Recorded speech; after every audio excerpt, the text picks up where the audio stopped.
नमस्कार छात्रों। तो छात्रों आज हम करेंगे आगे के वेरी शॉर्ट आंसर प्रश्नों के उत्तर।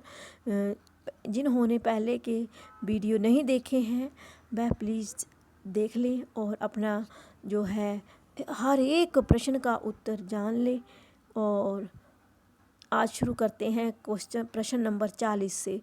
ईश्वर से मिलने के लिए किस चीज़ की ज़रूरत नहीं है? ईश्वर से मिलने के लिए किस चीज़ की ज़रूरत नहीं है? अब कबीरदास जी कहते हैं कि अगर हमें ईश्वर से मिलना है तो किस चीज़ की ज़रूरत नहीं है? बाहरी आडंबरों की, वाहे आडंबरों की।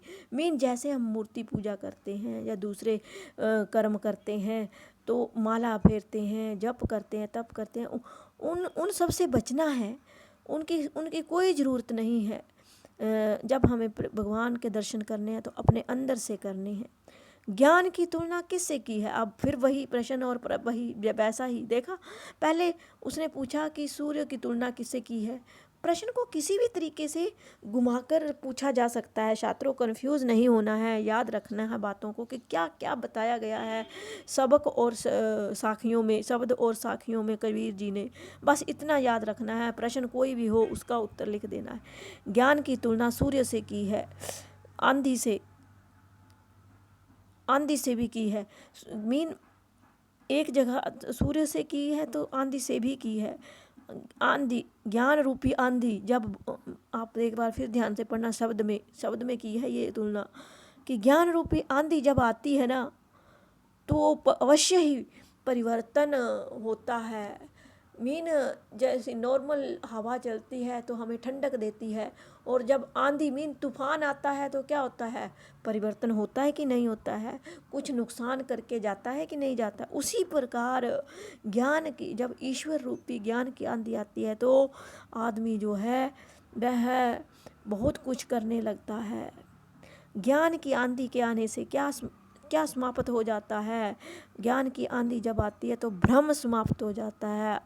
मीन शंका नहीं रहती किसी बात की भी, सब कुछ दूर हो जाता है, भ्रम सारे मिट जाते हैं जब ज्ञान की आंधी आती है। तब प्रश्न नंबर 43 तृष्णा रूपी छप्पर होता है घर, मकान का पत्तों का बनाया हुआ, का घास फूस का बनाया हुआ छप्पर को किसने बड़ी सरलता से गिरा दिया? तूफान ने। किसने गिरा दिया है? तृष्णा रूपी छप्पर को किसने बड़ी सरलता से गिरा दिया? ज्ञान रूपी आंधी ने। ज्ञान रूपी आंधी ने तृष्णा रूपी छप्पर को बड़ी सरलता से गिरा दिया। ये प्रश्न किसी और तरीके से भी पूछ सकते हैं। ज्ञान की आंधी आने से सरलता से किसको गिरा दिया था? तृष्णा रूपी छप्पर को। कबीर ने आंधी खत्म होने के बाद होने वाली वर्षा का किस रूप में वर्णन किया? अब आंधी खत्म हो जाती है, आंधी थोड़ी देर के लिए आती है, उसके बाद बारिश स्टार्ट हो जाती है, तो उस रेन का इस कबीर जी ने छात्रों किस रूप में वर्णन किया है? प्रेम के रूप में। और वह प्रेम रूपी वर्षा जो होती है वह भगवान के मिलने के बाद, आंधी, ज्ञान की आंधी आने के बाद प्रेम रूपी अमृत बरसने लगता है। ज्ञान प्राप्त होने से व्यक्ति पर क्या प्रभाव पड़ता है? अब जब हमें ज्ञान हो जाएगा सच का तो हमारे ऊपर क्या प्रभाव पड़ेगा, ये एक फीलिंग है और किसी को बता नहीं सकते हम। ये सब फील करने के लिए रियलाइज गॉड, हमें फीलिंग जब होने शुरू हो जाती है तो हम भावों में शब्द नहीं मिलते हमें प्रकट करने के लिए, तारीफ़ करने के लिए। हम समझ नहीं पाते हैं कि क्या कहें और क्या ना कहें। तो उसका मन सारे संसारिक बंधनों से मुक्त हो जाता है, उसको किसी चीज़ का लोभ मोह नहीं रहता, वो स्वतंत्र हो जाता है। उसका मन कुछ नहीं मांगता, बस वो जो आप मिले उसी से वह अपना जीना गुजर बसर करके अपनी ज़िंदगी गुजार के चला जाता है। मैं मेरी के चक्कर से दूर, संसारिक मोह माया सब खत्म हो जाता है। उसके मन सारे संसारिक बंधनों से मुक्त हो जाते हैं। जब भगवान की प्राप्ति हो जाती है तब 46 मीन 46। अज्ञान का अंधकार किससे नष्ट होता है? अब ये फिर से वही बात, अब अज्ञान, प्रश्न देखो कैसे घुमा के पूछते हैं। अज्ञान का अंधकार किससे नष्ट होता है? ज्ञान रूपी सूर्य से। अंधकार की बात आई है तो ज्ञान रूपी सूर्य से। अज्ञान का अंधकार, ज्ञान का विपरीत अर्थ अज्ञान। अज्ञान किससे खत्म, अंधकार नष्ट हो जाता है? ज्ञान रूपी सूर्य से। ज्ञानी व्यक्ति को क्या नहीं डिगा सकती? डिगा मीन गिरा डिगा। अब कबीर तो पढ़े लिखे नहीं थे, उनकी जो भी भाषा थी संदूकड़ी थी, मिली जुली भाषा थी, जहाँ वह जाते थे वहीं की भाषा सीख लेते थे। तो डिगा शब्द मीन गिरना। ज्ञानी व्यक्ति को क्या नहीं डिगा सकती? क्या नहीं डिगा सकती? कोई भी संसारिक चीज़ जो है ज्ञानी व्यक्ति को गिरा नहीं सकती है। कोई भी संसारिक वस्तु जो है वह जो ज्ञानी व्यक्ति होता है उसको नहीं डिगा सकती। कबीर किसका आनंद लेना चाहते हैं? मुक्ति का। कबीरदास जी किसका आनंद लेना चाहते हैं छात्रों? मुक्ति का आनंद लेना चाहते हैं। प्रश्न नंबर 49 49। कबीरदास जी का जन्म कब हुआ? अब कबीरदास जी का जन्म कब हुआ था?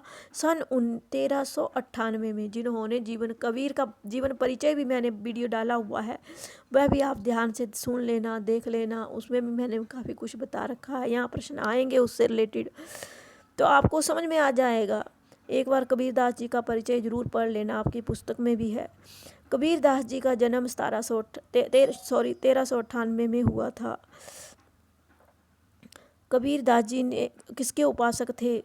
तो कबीरदास जी किसके उपासक थे? निर्गुण ब्रह्मा के। निर्गुण में निराकार ब्रह्मा के। कबीरदास जी किसके उपासक थे? निर्गुण निराकार ब्रह्मा के। कबीरदास जी कौन से काल के कवि माने जाते हैं? कबीरदास जी कौन से काल के कवि माने जाते हैं? कबीरदास जी भक्तिकालीन कवि हैं। कबीरदास जी भक्तिकालीन कवि हैं। भक्ति मार्ग भक्ति काल के कवि हैं। कबीरदास 52 49। कबीरदास जी की भाषा कैसी थी? जैसे मैंने पहले भी बताया है कि कबीरदास की भाषा संदूकड़ी भाषा थी। संदूकड़ी भाषा मीन मिली जुली भाषा। कबीरदास जी की मृत्यु कब हुई थी? कबीरदास जी की मृत्यु हुई थी सन 1518 में मगहर में। कहाँ हुई थी कबीरदास जी की मृत्यु? मगहर में। कब हुई? 1518 में। संदूकड़ी भाषा का प्रयोग किया उन्होंने और मृत्यु हो गई उनकी 1518 में मगहर में। इनके जो जन्म और मरण के संबंध में भी काफ़ी बातें हैं, प्रचलित हैं। कबीरदास जी की प्रमुख रचनाएं कौन सी हैं? अब प्रमुख रचनाएं कौन कौन सी हैं कबीरदास जी की? आपने कबीर का परिचय पढ़ा होगा तो उसमें बताई गई हैं। बीजक, रमैनी, साखी, ये सब किसमें हैं? बीजक में। साखी शब्द और रमैनी, ये सारी ही रचनाएं जो हैं किसमें हैं? बीजक ग्रंथ में। साखी शब्द और रमैनी। तो छात्रों नेक्स्ट प्रश्न है, नेक्स्ट प्रश्न खत्म हो गया। मेरे प्यारे बच्चों, अगर आपको मेरा ये वीडियो अच्छा लगा then don't forget to like, share and subscribe to my channel and also press the bell icon for more updates.